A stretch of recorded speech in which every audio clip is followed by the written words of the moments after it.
Hello, and welcome to another episode of Riding in Cars with Books. I'm Jaclyn. And I'm Phillip. Why are you laughing at me? Because I hit that bump. Oh. It just made me laugh.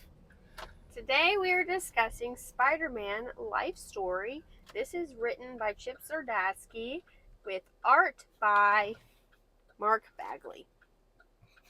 Not Chip Zdarsky. I had to make sure. Yes, oh no, it was you Bagley. don't want Chip Zdarsky to do your art. Zdarsky can draw. Stick figures? It's Tom King. Oh, my bad. Zdarsky actually does covers and stuff. That guy knows what he's doing. I didn't want a stick figure. Okay. So, what is this book about? It's about Spider-Man, of course. Congratulations. The life of Spidey. Since he first swung in the public consciousness 60 years ago, Spider-Man has captivated millions of fans across the world. The web-slinger has starred in movies, TV series, cartoons, video games, and of course, countless comic books. But what if, throughout those adventures, Peter Parker had aged in real time? How would his choices in the face of his loved ones have been affected? What might have become of his deadly rivalries with foes like the Green Goblin, Doc Ock, or Morlun? And across the decades, how would familiar stories, from the Clone Saga to the symbiote costume to the superhuman Civil War, have played out in surprising new ways? Yep, that's that. So, we break it into the decades, obviously. So, overall, general thoughts, not details. We'll get there. Okay. What's your thoughts? I'm asking you. You I've just been talking. It's your turn. I've always enjoyed this book. I thought the premise when this book came out was great, and I read it when it came out, and I read it again this week, and it's still great. I love the idea of how some of the decisions change when the person's life goes real time. And overall, the book is written in a more realistic stance, even with superheroes, on how the world actually interacts with them during those decades. Yeah, because as we've said before, the real world plays a huge role in the current comics of Correct. that day. It always has, and Yes. this really shows that. I Absolutely. really enjoyed the concept too, and everything that you said. I agree. Yeah, it's great. It's a great book. So our first decade is the 60s. So in the 60s, the big prevalent thing was the Vietnam War. Right. So we see Peter first with his powers. Is he in college? He's in college. He's in yes. college. Yeah. We start off with him in college, so we don't go through a whole origin thing again. No. You know who Spider-Man is. Let's just move on with life. Yeah. So he's in college. He fancies Gwen, and there's a war going on, and he's debating whether or not he's going to go to the war. And he's like, I could do a lot of good with my powers. Right. But he's like, I can also do a lot of good here. So he stays, but Flash, 50-yard dash, Thompson, Different Flash. goes to war, and that's like a big strife between Everyone. Right. in book one. So you got the people against the war, you got people who are for the war, and so get Iron Norman. Man and Cap play a really big role in book one as well, because Iron Man in his armor is trying to fight this war, and then Cap is doing Cap things and trying to save everybody. And Cap signs up to go to war. Of course. To go back to war, but So. he was, because he had just, for this book, he had just unfrozen. Yeah, he'd been frozen Right. for 20 years. So he is just unfrozen, and he's like, do I really want to go back to another war that I just finished? Like, for him, he just finished World War II, yeah. Yeah. So that was interesting, seeing young Peter during that time, and then his relationship with Gwen becoming a thing. Right. But And it was the Green Goblin cycle was also in the 70s. Right? we're not in the 70s yet. I mean, sir. the 60s. Sorry. The 60s was the green, right. The 60s was still the green. So you basically get the big battle between Goblin and Spider-Man. Seeing Harry and Norman was very jarring for me because The hair is so bad. The hairs always look like that. I know, but the hair. There's, of course, war protests and Gwen works in a chemistry lab with Professor Warren, and that's important. That comes back to play in the next decade. And then we see Peter's relationship with J. Jonah Jameson, and So the 70s is the Clone Saga. okay, I guess we're moving on to the 70s. Well, that's where she works with Warren at that point. You I'm still you in have the moved 60s. on. She doesn't work with Warren then. She's in college. Okay, sure. He's a professor then. He's a professor. He's a professor at the college, but she's not working with him, and so I assume you moved on because you said she was working with him. Sorry, I just saw them together and forgot that they were professor first. Hey, and here's a look at Cap. Okay. Moving on to the 70s then. I was just following your lead. It starts with the funeral of Flash Thompson, because newsflash, he died in war. He died in Vietnam. And that is a big strife between them yet again. But then, yes, Gwen works with Professor Warren in the chemistry lab. Right. And now we have the Clone Saga. And that really pissed me off. The Clone Saga happened. Clone Saga was a thing. So we have Harry and Mary Jane are married, and then Gwen and Peter are married. And, you know, like you do in the 70s, they party. Here's some of the art. Well, Mary Jane and Harry party. Yeah, they're rich, of course. Yeah. Gwen and Peter don't necessarily party so much. And Peter works with Reed. Yes. In his science lab. And for more on that, read Fantastic Four Life Story. Woo! But I was so irritated at this issue because the Clone Saga, it's like who's the real Gwen and who is the clone? Yeah, well, we find that out. So, the Clone Saga in here ends differently, a little bit different than in the original part of it, but it is played out very well. And so what happened in the original? well, in the original, like only Ben survives. Okay, Gwen does not. Right. Well, Gwen got killed by the Goblin. Oh, right, that's true. Right. So Gwen being alive in here is already set up differently because she got killed by the Goblin, and then the only Ben survived, and he comes back later from the original Clone Saga. Okay. People forget that there was a Clone Saga before the Clone Saga. Right, I haven't read that one. Yeah. So in here, the Professor Warren clones himself? Peter? Not himself, it's Harry. So it's just the three, okay. Yeah, it's so just the three. Gwen, Peter, and Harry Correct. are cloned? Okay. Yes. And also, Mr. Osborn is obsessed with Peter, and Harry feels some kind of way about that. Right. So there's a thing. And Warren is still obsessed with Gwen. Yes. And because of that, Osborn is funding all the clone stuff. Well, he's funding a clone. He's funding a clone, the Peter clone, because he wants Peter to be his heir because Harry is stupid. Right. So that ends well, very well. It ends well. And this, I feel like begins the relationship of Mary Jane and Peter, because the clones go off to live their own life, but it turns out that Peter was actually married to the clone. Spoiler alert. Spoiler alert. Yes. Yeah, we're spoiling this whole dang book, okay? Yeah. Yes, I thought that was a pretty good twist. Yeah. That was a good twist, actually. Then we have the 80s, and the 80s start with Mary Jane being pregnant. What? And Aunt May is... Oh, she's on dementia train. Yeah, she's really, really getting up there. Well, I mean, yeah, once again, this is real time, and so it's Aunt May's having a hard time. So what happened in the 80s?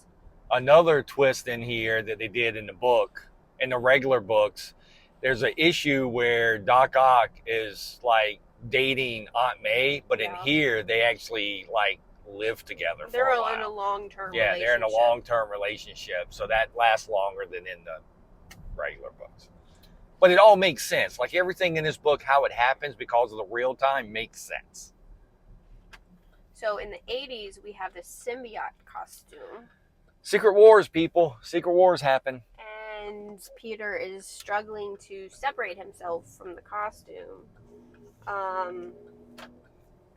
There's actually really one good scene between Reed and Peter with the symbiote costume. Because in this book, Peter actually has a real day job, right? Like it tracks like real life. So he doesn't stay at the Bugle.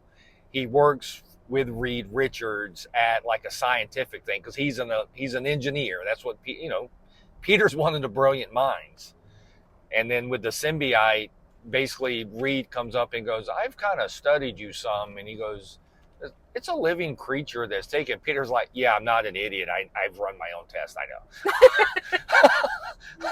He goes, "That's why I make sure I take it off at night into a cylinder. That way we don't fully bond together." He goes, "But I'm getting older." He goes, "I'm getting older and I need a little bit of edge when I'm fighting villains." But it was just the way he looked at Reed. It was like, "Yeah, I know I'm not an idiot, Reed. Yeah, he has a backup plan. Like Mary Jane has like a detonator basically. Yes. Of like if I lose control, she knows what to do. She knows what to do." Yeah, it's the real life portion of all this, and I get it, it's comics, people, but the way this book is written, it's written as if it happened today and you're aging, and so the real life implications, this is the stuff that Marvel used to do so well, right? Yeah. It's the real life stuff. It's just done so well in this book. And so Mary Jane is a new mom. Peter's off gallivanting in his suit, and Aunt May is not doing well. She needs to be put in a senior home, and Peter's really against that because he thinks he can keep her safe, but he doesn't have time, right. And that becomes strife between Mary Jane and Peter. And Reed have a falling out, so Peter basically goes and starts Parker Industries. So we do get Parker Industries in here. But up until this point, I feel like Peter is not very nice. Well, he seems so mean to first Gwen and now Mary. Like he doesn't seem like a good. Well, he's not a good husband because he's too busy being a superhero. Correct. And I think that's what they're trying to show here. They're basically trying to show the theme. I mean, even Captain America gave him the speech about not this book, but in other books about the things that you give up. Yeah. For doing this, right? That was in the other Spider-Man book, but it's the same principle, right? Like he looks at protecting everyone versus his own interests. And the thing is I don't think he's mean. I think the fact is that he doesn't care about himself. Yeah. That's the real issue for Peter in this book and a lot of books, he doesn't care about himself. He cares more about you and everyone else. But because he's married to Mary Jane, right? And the clone saga in here really effed him up. It really right? Did. Like and that comes back throughout the whole story. But him being married to Gwen, and then she was a clone, and then that whole thing, and like he just kind of lost it. And like him and Mary Jane they helped each other during a bad time because they didn't really show it because of this book. But like when Harry and Gwen was married, there was a lot of drugs happening. They didn't show it, right? But the way it was played off was that. And so they kind of healed each other, but it was Peter didn't know how to heal himself. And that's a big part of it, right? But it's real life. Yeah, Peter really struggled at the end of the 80s with the costume. Right. And here's Mary Jane detonating him off the suit. Basically. Because we did get, in here is when we got the Kraven's Last Hunt. Okay. Right? That was Kraven's Last Hunt where all that went down, where Kraven was going around the city dressed as Spider-Man. Here. And stuff. That's Kraven, right? Yep. Oops. Using the dust. Yes, okay. That's Kraven. Okay. So, the 90s. What happened in the 90s?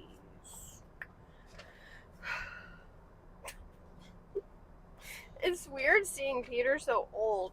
Okay. I mean, it's the whole point. I know. Okay. Okay. So this one really has a lot to do with Stark. Yes. And Stark is trying to take over Parker Industries. yeah. And then Doc Ock is back. He Right. is... Spoiler alert, Stark is still Stark throughout this whole thing, like the early Stark, so he is the ass throughout this whole book. yeah, definitely. So we get Ben Reilly back. Yes. And is it Peter or Ben that you're talking to? And Doc Ock is back out of jail. Sure. Right? Yeah. No, was he in jail? I don't know, dear. Norman was in jail. Norman was in jail. Okay, they're two separate people. Sorry. Right. Doc Ock was out of jail earlier and working with Peter and them. Yeah. But now it's that anyway. But yeah, anyways, Otto is back in his villain era. Sorry, the sun is preventing me from showing things. But yeah, it's more about Parker Industries and Stark Enterprises and like those companies and Peter versus Ben, who's who. Like, I can't tell them apart. That's basically... Oh, and Harry. Right. Well, because Harry he finally shows back up. Harry shows back up. And he dies again. But basically, Peter hands over the suit to Ben and said, I've lived my Spider-Man days, it's your turn. Right. So that's kind of how... Right. And that kind of happened in the normal book, too, where Ben took over being Spider-Man for like a year or so. Yeah. So and Peter and Mary Jane went away. So that happened. They were in like Chicago or something. And they did it, and I'm going to go ahead and spoiler alert, they did it the same way as they did it in the normal comic, where they said Peter was actually the clone and Ben was the real Spider-Man. They did the same thing in here too, and then they moved on. But in here, after a couple of pages, you get that Peter's like, I'm not really the clone, but I am just really tired of this shit. Yeah. And I want to be with Mary Jane. And so that's what happens there. And then Peter telling Norman that Harry is dead. Dead, yeah. And that doesn't end well for Norman. He tries to kill Peter again. Yeah, there's always going to be that problem. Because Norman finally got out of prison, and then Peter had Jessica Jones keeping an eye on him. Oh yeah, they were having a fling because Mary Jane moved away with the kids. Mary Jane left Peter, took the kids and left Peter. Yes. Because she's tired of this. Well, once again, I'm not saying she's wrong. But at the end of this issue, he goes back home to her. Correct. So, that's a happy ending for now. For now. And then we have the 2000s. Right. And the 2000s, this page should give you a hint what the 2000s is about. We have Moreland. Is that Moreland? Yeah, it's Moreland, right? Moreland. Yeah. But we also have... So up until this point, Ben Reilly still thinks he took over the Peter Parker name, and he still thinks he's the original. Until Moreland shows up and you're a fake, and just kills him. But in the 2000s, we have Spider-Man and 9/11. Him being a real hero. Then we have Civil War. Yeah, and then we have Civil War. And Civil War is very interesting in how they play that out, too. Yeah, about picking sides and the Stark wanting the superhero database or registry or whatever. Yeah, so all that happened in here, but what I think what I would find interesting, and I doubt they ever go back to any of the life story stuff, I would really like to see the trajectory of Tony Stark and Steve Rogers from the initial Vietnam War through this, because I don't think they were ever really friends. It doesn't seem like it in this book. No. They were always on opposing sides. They were always on opposing sides. And then we also have Moreland going after Peter, and then in turn Claire, because she's special. Right. Does Benji have powers? Yes, they both have powers. Okay. It's just Claire's more apt to it. Claire's more apt to it, but they both have powers. But here is a look at Cap's side of Civil War. We have Luke Cage and Hawkeye. And then Iron Man's side, we have She-Hulk and Captain Marvel. Yeah. But Yeah. So I would assume in this world there was never really an Avengers per se. It doesn't seem so. Yeah. But it's a lot going on in the 2000s between Yeah. 9/11, Civil War, and Moreland Right. hunting everybody. Yeah. But Peter's kids in here are great. The daughter gives a really good speech. Yeah. To like, I really like Claire. yeah, Claire's phenomenal in here. And like I said, she gives a really good speech to like, Dad, come on, man. you got to go do this.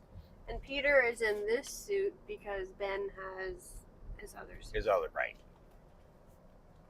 Peter has a lot of suits. Once again, Peter's an engineer, so he's getting older, so he upgrades his suits to match to where he needs to be. So he doesn't always just wear the cloth red and blue. He has enhancements in his suit to help him. And then the 2010s, we have Peter and Miles teaming up together to go to space to destroy... Oh, after Civil War, no one won. Heroes did not win because it's hero fighting hero. The villains win. And I like the way that they played that out. I like the way they played that out a lot in here is because it was hero versus hero, Doom just bided his time. And basically when all the heroes were decimated, Doom took over. He basically, because, the heroes wasn't worried about the villains. They were too worried about, oh, you should be registered, too much government. Yep. Yeah, Tony was wrong in the whole Civil War thing. So Peter and Miles go up to basically Doom's space station thing and try to destroy it from the inside. And there was some crazy stuff up there. Oh my gosh. So they find Kraven in the symbiote suit. Yeah. And then we find out, but it wasn't. Spoiler alert! It wasn't Miles. Right. They did the Superior Spider-Man, but in here, right? But in here, because it was, think about it, Peter's old. Doc Ock wouldn't put his mind into Peter. He put his mind into Miles because Miles is younger, right? And then he could. And the symbiote was actually only on Kraven's bones because if you remember, Kraven killed himself at the end of Kraven's last hunt. So the symbiote took over his dead body and just held him together for years. So when the symbiote got blown up, it was just, all it was Kraven's skeleton hit the ground. And then I enjoyed this part where Otto and Peter are talking inside of his mind. Yeah. And they did that similar to the comic too when Peter won. Yeah, so it's like the spiders against the villains here. Yeah. And then Peter sacrifices him. Oh, the best part is to defeat Otto. All he needed was a hug from Aunt May. Absolutely. I mean, that tracks. Fought that guy for decades, and a memory of you just beat him with a hug. Yeah. I love that. So then Aunt May says, go, do what you do, save everyone. Right. Don't save yourself, save everyone. Right. So Peter essentially sacrifices himself. There was only one pod. He sends Miles back home, and he sacrifices himself to save everyone. Complete his mission and save everyone. And so, of course, he dreams about him and MJ. Right. And it's over. Basically. And then the last thing that happens is Mary Jane gives Miles, because Miles is having a hard time with Doc Ock being in his brain. Yeah, he doesn't know. And he doesn't want to go back into that black costume. And so basically Mary Jane goes, someone needs to carry this legacy. And so she hands Miles the red and blue. Name, yeah. So it becomes Spider-Man. So he becomes the true Spider-Man. And the best part of this book is the annual. At the end, we have the annual, and it's all from the perspective of J. Jonah Jameson. I was not expecting that. And if you know anything about JJJ, is his whole career in life was built around hating Spider-Man. Right. It really drove him. It drove him insane. Right. And there was even a part in the regular comic where he created the Spider Slayers. And of course, we just ignore that because he's a main character in the regular comic. Well, we don't ignore that in here because this is a real life, down to earth book. Mm-hmm. He goes to prison because of all the destruction that he did by funding the Spider Slaves. Yeah, so he's rotting in prison, writing a memoir about Spider-Man, yeah. And he learned a lesson. We see him aging through the decades. It's just very, very quickly. And then at the end, he gets out of prison, he's old, and he publishes his memoir. But the therapist that was in prison trying to talk to all the spider villains and like getting them to move on with their lives and not be mad at Peter for the rest of their life was actually Gwen's clone. Yep. So Helen. That was fun. Helen, right? Yeah, her name was Helen, and she had black hair. Right. But here's the suit. He eventually, when he gets free, he attacks in that suit and has one last fight with Scorpion. Yep. And then he has a heart attack on the roof of the Daily Bugle and dies. Yep. But this is Gwen, Helen, and Peter. Anyways, no. Is that Peter or John? No, it's Peter. Okay, just checking. And that's it. Yeah, this is his book. It's called Webs. Because J. Jonah died before all the other stuff happened. So. Oh, yeah. Peter's just old here. Yeah, Peter's just old there. I couldn't remember for a second. So I just read this whole book to you, the Cliff Note version. But it's really interesting seeing him age and how that changed things that happened in the comics during that time. Because it changes things. Yeah, because things don't play out the same because you age and you're older when you're doing these things, right? Like when Moreland comes along, he's old. Yeah. Right? Like he's still the spider totem, but he's older. So like, how do you fight that? And then being in the symbiote suit, he thought he could defeat Miles because he wasn't as like old and wise, right. And he was new at this, but they missed. And then even at the end though, they even did the thing where the symbiote still loved Peter. And that was one of those things that happened for a long time. But he still loved Peter, and he did his best to let Peter save everyone. So that was kind of interesting at the end too.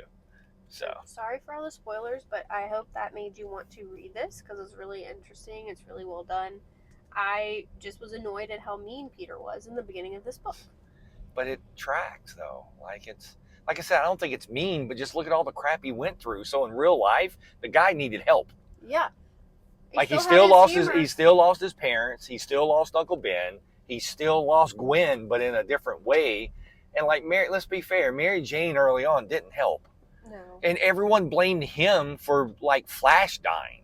Yeah. You could have talked him out of it. Yeah, that was a lot of pressure. Yeah, I mean, like look at all the pressure that all these people, and that was Mary Jane, and Mary Jane hated Peter because she was like, you could have talked Flash out of going over to Vietnam, and it's like all you people, like no wonder he has such a hard time because he does his best. He's got the world. The world is on his shoulders. Everyone just expects him to do everything because he's Spider-Man. And look at all the villains that he had. Yes. And it was funny seeing them age as well. Right. Yeah, I know. I know. It's really, really interesting. Yep. So, Spider-Man Life Story by Chip Zdarsky and Mark Bagley. It is available in this beautiful hardcover. I want to show you the naked cover real quick. They did a lot of solo color blocking with their variants and stuff. It's really cool. Really interesting. So, yeah, any last words? A+. Picasso. Okay. All right, that is all. Bye. We'll see you next time.